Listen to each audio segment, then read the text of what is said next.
Feira do Livro de Sertãozinho inova com espaço digital para crianças. Acompanhe o trabalho de um jornalista durante evento esportivo. E veja também, Feira de Carros Antigos atrai amantes do automobilismo. E no estúdio, uma entrevista sobre o crescente número de animais abandonados em Ribeirão Preto. Está no ar o 30 Minutos, telejornal produzido pelos alunos de jornalismo da Barão de Mauá.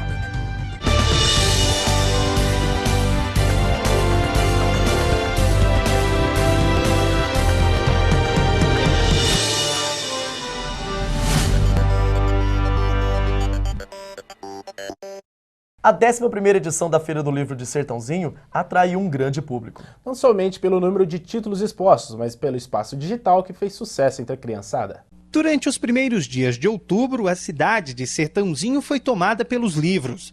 Com o tema Educação, Cultura e Superação, o município foi palco da 11ª Feira do Livro. O evento aconteceu na Praça 21 de Abril, que fica na região central da cidade, e exibiu ao público presente, durante os 4 dias de feira, várias opções de cultura. Mas eu acho que o grande diferencial dessa feira é o formato dela, a concentração de todos os eventos aqui mesmo na praça e o uso da tecnologia aliado ao trabalho artesanal das escolas, né? Este ano, o patrono da Feira do Livro de Sertãozinho foi o astronauta brasileiro Marcos Pontes. Segundo a organização, a escolha se deu pelo grande exemplo de superação que o astronauta deu ao mundo, com a sua ida à Lua. Bom, é um grande exemplo de superação, né? Se nós levarmos em consideração que a Terra tem quase 7 bilhões de habitantes e que desses 7 bilhões, apenas 400 e poucas pessoas conseguiram ir ao espaço, e entre essas pessoas estar um brasileiro, é um exemplo cabal de superação. Durante a feira, foi apresentado ao público o projeto de informática nas escolas. Esta parte, aliás, era a que mais despertava a atenção da criançada. Na feira, também podemos encontrar projetos inovadores que incentivam a leitura. A Geladeiroteca é um destes projetos. O nome vem da junção de geladeira com biblioteca e foi criado por Haroldo Beraldo, que é bibliotecário. Basicamente é uma geladeira cheia de livros, uma geladeira especial, customizada, que a gente colocou vários livros que a gente recebe por doação lá na biblioteca, disponibilizando eles aqui na feira para as pessoas pegarem de forma livre e gratuita. A advogada Michele Miranda gostou da iniciativa e aproveitou para pegar emprestados 2 livros, claro, para praticar o hábito de ler. E eu peguei livros que fazem parte da minha profissão, que vem só acrescentar na minha cultura. Relacionado ao direito, né? Relacionado ao direito, exatamente. E na Feira do Livro de Sertãozinho não são somente livros de autores consagrados da literatura brasileira e mundial que estão sendo expostos, mas também livros de alunos das escolas aqui de Sertãozinho da rede municipal, que aproveitaram o tema de superação, que é o tema da feira, para confeccionar os seus livros, como no caso do livro Vivenciando, um livro feito por alunos do 5º ano que conta histórias de vida. Já a Vitória e Beatriz participaram de outro projeto. No caso das 2 adolescentes, o trabalho era escrever um livro com a turma da sala sobre algo relacionado à superação, que envolvessem seus animais de estimação.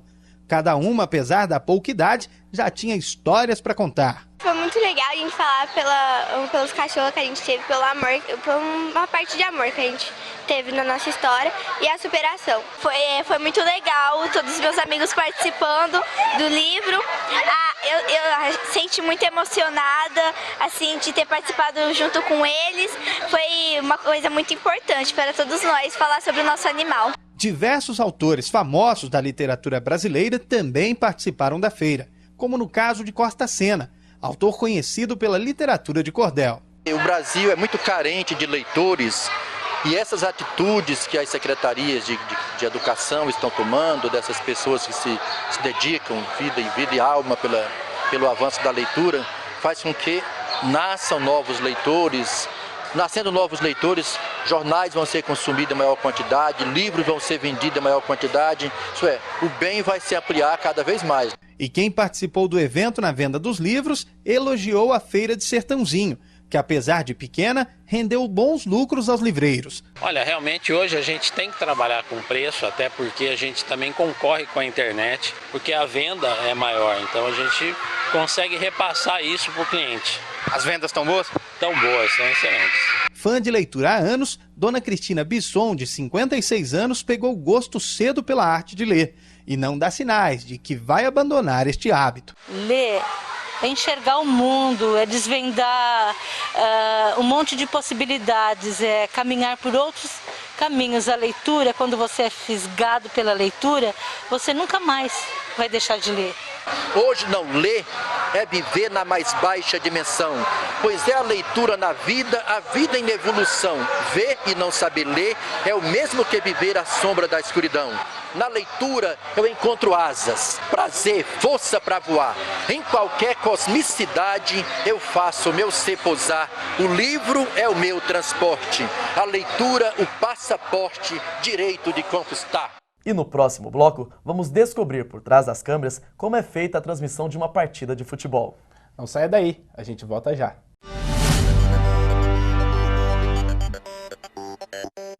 Na teoria, todas as instituições de ensino superior parecem iguais.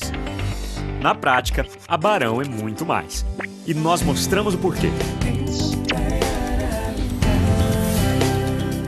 Olha só. Os cursos de biomedicina, enfermagem, farmácia, fisioterapia, medicina, medicina veterinária e psicologia possuem vários serviços de atendimento à comunidade, tais como o Laboratório de Análises Clínicas Professor Dr. Domingos João Batista Spinelli e a Clínica de Fisioterapia, com piscina para atendimento da comunidade. Tem que ter prática, hein?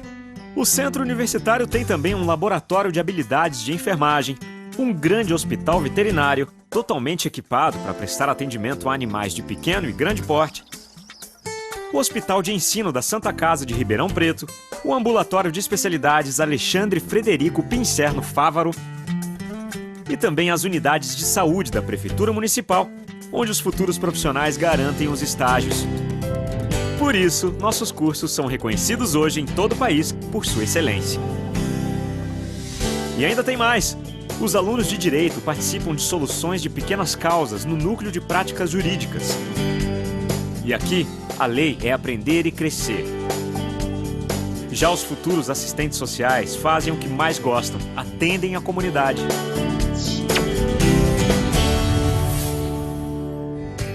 Assim, o aluno aprende com os mesmos equipamentos e estrutura que terá no futuro. Nos cursos de Ciências Biológicas e de Engenharia Ambiental, os alunos praticam nos modernos laboratórios de Química, Microbiologia, entre outros, que permitem avanços nas respectivas áreas profissionais. Ponto para nós. Os alunos do curso de Ciência da Computação têm à disposição computadores de última geração. Já os alunos de Publicidade e Propaganda e Jornalismo montam programa de TV e rádio de verdade. Na Agência Escola, criam campanhas reais. Na Empresa Júnior, futuros administradores buscam soluções para empresas da cidade. E como toda boa instituição de ensino, a Barão publica importantes conteúdos, como as revistas Diálogos e Vocábulo, produzidas pelos docentes dos cursos de História, Pedagogia e Letras. Os alunos da Arquitetura e Urbanismo criam projetos e maquetes no canteiro de obras e na maquetaria, especialmente construídos para eles. Na prática, é o que a Barão faz ao oferecer os cursos de graduação tecnológica Barão Tech, voltados ainda mais para a prática profissional, cursos com alta empregabilidade, modulares e de curta duração, 2 anos em média. Quer saber? Na teoria, todas as instituições parecem iguais. Na prática, a Barão é muito mais.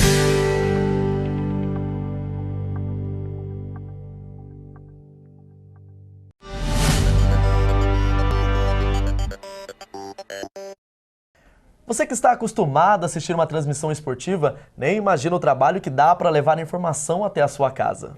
O repórter Leonardo José foi conferir de perto os bastidores de uma partida de futebol.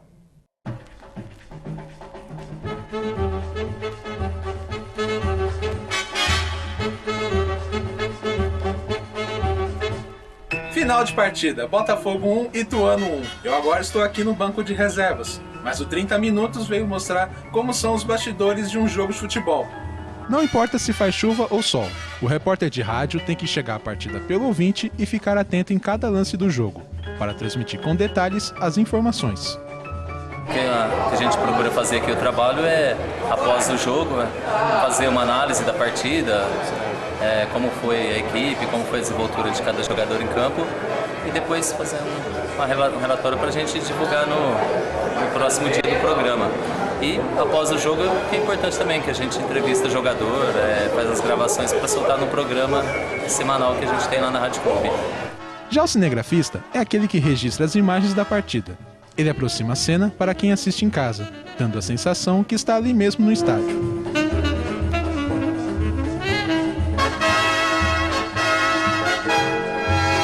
E para que todo o trabalho da imprensa funcione bem, existe o assessor. E olha, não é tarefa fácil não. A gente atende a imprensa, né? Traz as informações dos times, principalmente do Botafogo, que é o que eu faço assessoria. Faço também durante a partida o jogo ao vivo, através das redes sociais, Twitter e Facebook. A gente também tem um fotógrafo em campo que também nos traz as fotos dos jogos, do jogo depois. Após a partida, nós organizamos a entrevista coletiva com o treinador e jogadores, caso necessário. Hoje, especificamente, nós vamos apresentar o novo técnico da equipe para o Campeonato Paulista do ano que vem. Hoje é um jogo mais tranquilo, aliás, eu acho que nos últimos 4 anos que eu estou aqui no Botafogo, hoje é o mais tranquilo que eu trabalhei. Um fato comum entre os jornalistas esportivos é que muitos sonhavam ser jogador de futebol e acabaram como comentaristas.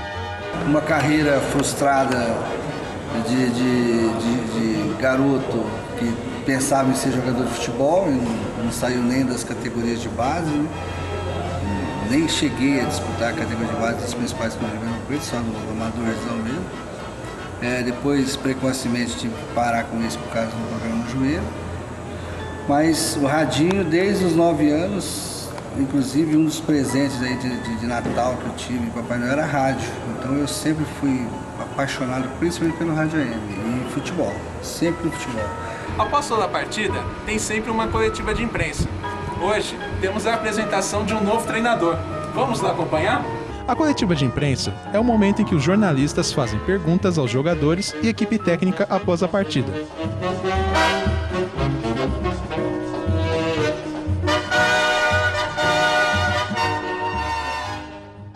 E veja a seguir.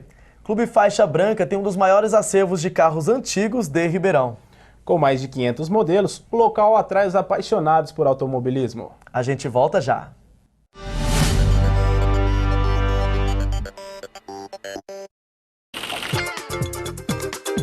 Que é o nosso desafio dos cartunistas e dos chargistas, né? Transformar um negócio sério, de repente negativo, em humor.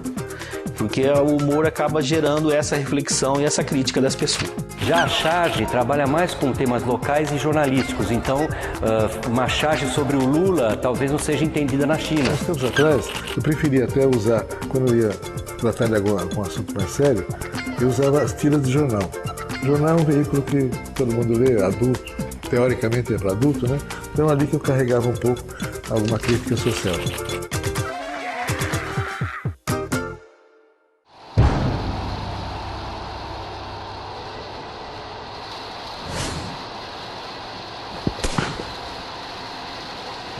Estava dentro de casa, vai chegar e desceu o bambu.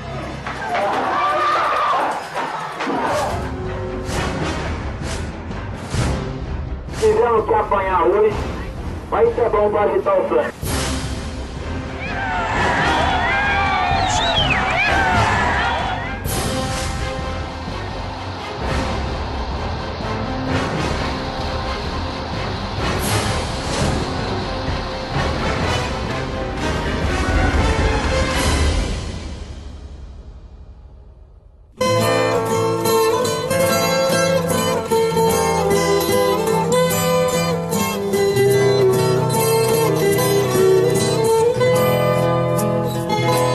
Para mim é o que cria minha família. A essência do povo brasileiro é uma essência caipira, né? São Peltião Carreiro para mim é roqueiro total, pesadão, sabe assim, os bends dele, as pegadas, os vibratos.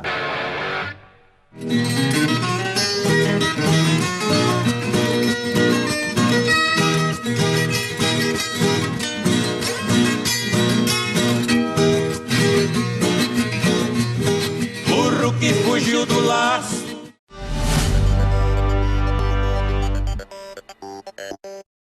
Você sente saudade daqueles carros antigos que não são vistos mais pelas ruas? Em Ribeirão Preto, um grupo de colecionadores se reúne toda semana para alimentar essa paixão. Você sente saudade daquele carro antigo que hoje não é mais vendido?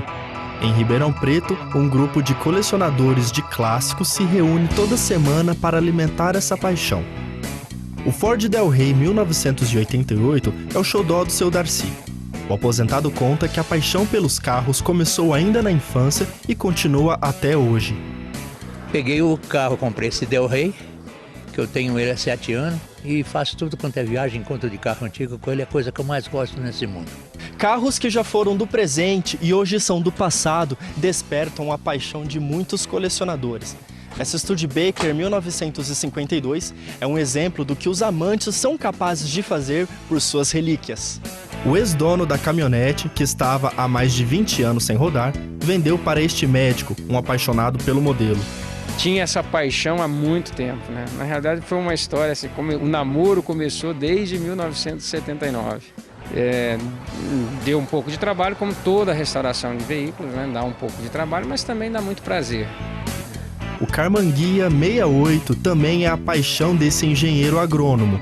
Ele afirma que para manter essa relíquia é preciso conhecimento e paciência. Esse modelo é chamado Type 34 porque era o código de fábrica na época. O nosso Karmann-Ghia, que nós chamamos no Brasil de charutinho, era código 114.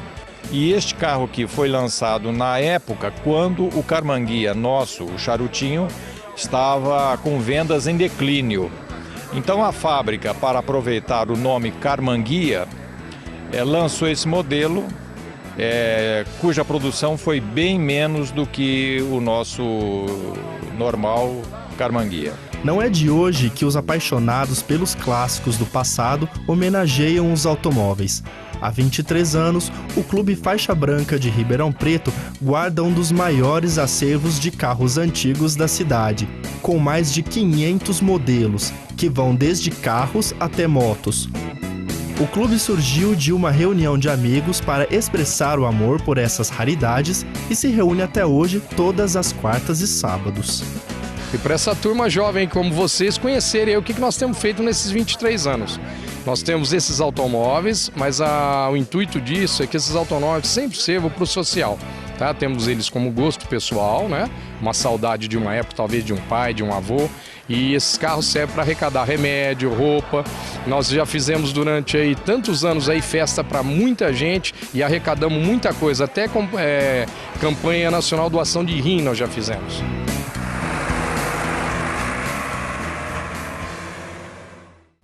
O número de animais abandonados em Ribeirão Preto tem aumentado a cada ano. Estimativas apontam que o número pode chegar a 100 mil. E para falar mais sobre este assunto, recebemos aqui em nossos estúdios a presidente da ONG Focinhos S.A., Andréia Bombonato. Olá, Andréia, tudo bem? Tudo bem, boa noite. Andréia, quais seriam os motivos deste problema? O número de animais abandonados é devido à falta de campanhas de castração da prefeitura, né? Tanto a falta de castração, que os animais, por exemplo, os cachorros, eles se reproduzem a cada 6 meses. Então, a cada 6 meses são novos filhotes gerados e esses filhotes vão ter novos filhotes e o número só vai aumentando. Enquanto a prefeitura não fizer uma campanha de castração em massa para esses animais abandonados, o número só tende a crescer, né? E o caso dos desfavelamentos também tem contribuído muito com o aumento desses animais nas ruas. Bom, André, com isso, as ONGs acabam tomando para si o dever que seria da prefeitura fazer? Exatamente, acaba sobrando tudo para as ONGs, né? Todo o trabalho que deveria ser responsabilidade da prefeitura, de castrar esses cachorros, de recolher os animais machucados, né? Tratar esses animais, acaba sendo acumulado por todas as ONGs. Ribeirão tem mais de 5 ONGs oficiais, mas ainda assim é muito pouco perto do que precisaria ser feito, né? As ONGs acabam fazendo um trabalho muito pequeno, relativamente, falando... As ONGs acabam fazendo um trabalho muito pequeno em relação ao total, né? São 100 mil animais abandonados, a estimativa. A gente não tem um censo animal da prefeitura, então esse número realmente é estimado. Mas ainda assim, o que as ONGs fazem, recolher 100, 150 animais, assim, que é o que as ONGs normalmente cuidam ao longo do ano, é muito pouco perto do que tem nas ruas mesmo. Então, é pouco, a prefeitura deveria realmente ter um trabalho mais forte em cima disso, mais pesado. André, a gente sabe que tem locais que são mais críticos. Quais as atitudes da ONG voltada a esses locais determinados? A ONG, ela auxilia mais nesse processo de desfavelamento, que a Ribeirão, acho que foram mais de 14 núcleos que foram desfavelados. Então, a gente auxilia nesses locais que a população sai e abandona os seus animais, porque não pode levar, ou porque são muitos, ou porque a própria prefeitura orientou errado de que não poderia levar. Então, a gente vai e dá um suporte assim para os animais que estão em situação mais crítica, não dá para levar todos, né? Então a gente dá um suporte, tem um cachorrinho aqui, uma mãezinha que deu cria, então esses casos mais críticos a gente consegue fazer alguma coisa, mas infelizmente a gente não tem uma campanha efetiva de ação para atuar nesses bairros. A gente está começando a programar, se planejar para a gente começar a fazer mutirão de castração nos bairros mais simples, mas a gente ainda está em processo porque é muito custoso, então a gente precisa de clínica parceira, a gente precisa de veterinário voluntário, a gente precisa que a prefeitura nos ajude com material, né, para anestesia, o fio para ponto, então os antibióticos, então realmente tem que ser muito bem planejado, mas agora, nesse momento, não existe uma campanha assim, efetiva para os bairros, entendeu? É uma coisa mais pontual mesmo, isso. Bom, Andréia, a maioria das pessoas que adotam um animal tem consciência da responsabilidade que é o ato? Existe muita devolução também ou não? Muitas pessoas têm a consciência, sim, mas muitos acabam adotando por impulso, principalmente quando é filhotinho, né? Adota o filhotinho bonitinho, fofinho, aí chega em casa, né? Começa a chorar, começa a dar trabalho, começa a estragar tudo, né? Comer tapete, estragar cortina, arranhar sofá. Então as pessoas acabam não tendo essa consciência do que é ter um animal. Então muita gente devolve, muita gente. Então o que deveria ser feito é uma campanha de conscientização, o que é o processo de adoção, quais são as responsabilidades, o que envolve adotar um animal. Eu vou ser o dono, eu vou ser o responsável por aquela vida. Então não é simplesmente pegar e devolver se eu não gostei. É uma vida, é como se fosse um membro da família. Então tem que ser responsável a adoção mesmo, tem que ser um ato consciente. André, e quem está em casa consegue adotar por onde? Por onde é mais fácil o nosso telespectador conseguir adotar um cãozinho? As pessoas podem entrar em contato diretamente com a ONG, tanto por e-mail quanto pelo Facebook. Ou então a gente divulga as campanhas que a gente faz, as feirinhas de adoção. Toda feirinha de adoção a gente divulga na página, então as pessoas podem acompanhar, ir diretamente na feirinha, ver, escolher o cachorro, escolher o gatinho, ou então entrar no Facebook da ONG, que vai ter as fotos, vai ter os animais para adoção, de cachorro, de gato, para poder adotar, lá elas podem escolher, e aí a gente não precisa esperar a próxima feirinha para adotar. Essa adoção pode ser feita em outro período, a gente combina, encontra a pessoa, leva o cachorro, gostei do cachorro, então tá bom, a gente faz. Mas a entrevista, ela é um processo, então não é simplesmente quero adotar o animal. Eu vou avaliar a pessoa, eu vou entrevistar a pessoa, se a pessoa for realmente apta a adotar, se eu achar que ela realmente vai cuidar do cachorro ou do gatinho, aí sim a gente assina um termo de responsabilidade de adoção, quer dizer que é um processo, não é simplesmente toca o cachorro, né? Então tem que ser realmente bem pensado, a gente, tanto da parte do adotante quanto da nossa parte, é muito bem planejado, é muito bem pensado, é uma atitude que tem que ser realmente responsável. E qual que é o Facebook da ONG? O Facebook é facebook.com/focinhos.sa. Lá vai ter todas as fotos, até para apadrinhamento, quem quiser ajudar a ONG, tudo vai estar explicadinho no Face, as feirinhas que a gente postar vai estar tudo no Face. Bom, infelizmente nosso tempo acabou, gostaria de agradecer a você, Andréia, pela presença aqui no 30 Minutos. Eu que agradeço, muito obrigada. E o programa 30 Minutos de hoje fica por aqui. Obrigado pela audiência e até a próxima edição.